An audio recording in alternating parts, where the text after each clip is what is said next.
Hi, Jack Hackett here. If you've been watching these videos, you'll know that I've been travelling, visiting my sons, firstly in London and now in LA. And you'll also know that I've been waxing lyrical about the joys of flexibility that come with consulting life. So earlier in this week, I had an email from Julie, who's one of my Solo Consultant Masterclass participants, and she kind of was reaching out about a related issue that she wanted me to do some thinking about and potentially do a Friday Thoughts about.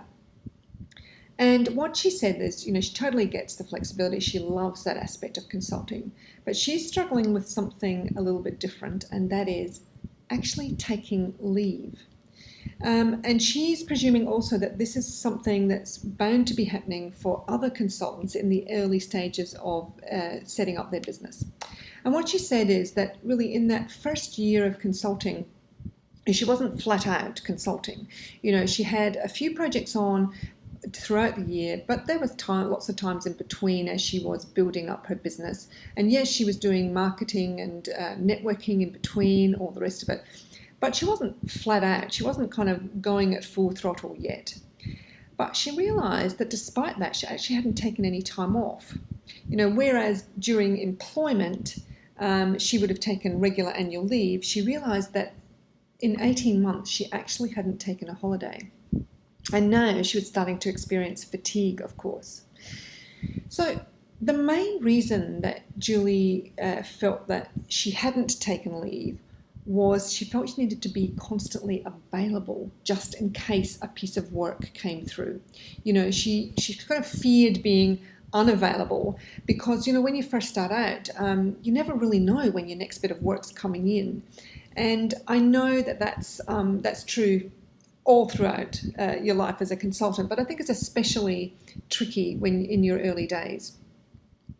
So firstly, I think I want to say thank you, because it's a really important issue that Julie has raised. We go into consulting hoping to create, a better work-life balance, and, we have choices now that we didn't have as employees, but actually we need to enact those choices, to take up those opportunities, and the danger is that you don't do that.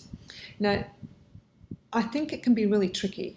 I think you absolutely need to take breaks, but it can be tricky and you can battle with your conscience about it. And I used to be really terrible at this in my early days. I remember the first real lull in business I had.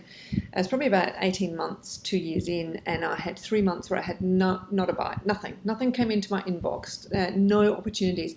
And I spent that whole 3 months being anxious, kind of slightly fretting about it all, going into my office every single day to do stuff, I don't know what, not taking time out, not enjoying myself. And then, of course, when the work did kick in again, I totally regretted it. So rather than feeling refreshed and ready to go, I was actually tired and not actually at my best. So, I want to think more about this issue that Julie's raised, because I think it's really important. And I think I maybe want to put together a longer blog post or article about this. But my initial thought is this. I think build in regular short breaks. Honestly, a week is not a long time in consulting, but as we know, a week on a break can feel like a long time, which is fantastic.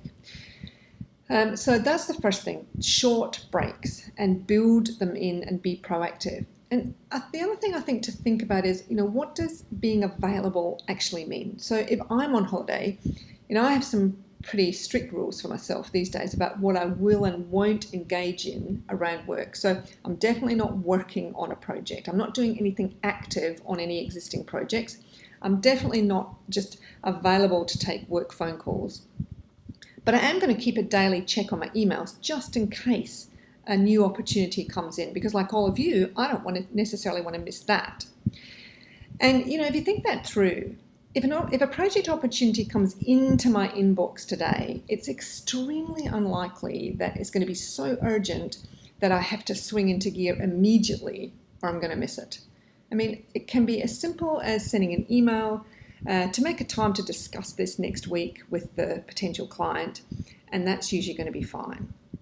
So, and also then, if you've scheduled a break ahead and you do get some work, a piece of work comes into you, you can build that into the scope of the project when you're doing your planning. And important thing to remember, clients are flexible. I have rarely encountered a situation where a client isn't able to accommodate me taking a week's leave. They're humans. They get it. They want to take leave too. So, remember that clients are flexible, and especially if you've built in just short breaks, that is very unlikely to be neither here nor there in terms of the project and the timeframes of the project. But as I said, I want to give it a lot more thought because I think it is an important issue. So thank you to Julie, firstly, for raising it. And I'd actually love to hear if that's something that you are struggling with or have struggled with in the beginning parts of your consulting move. And also, if you came up with any strategies that you think could be helpful to others. It's my last few days in LA, so back to Australia and back to reality next week. So I'll be speaking to you again back on the Central Coast, and I hope you have a great Friday.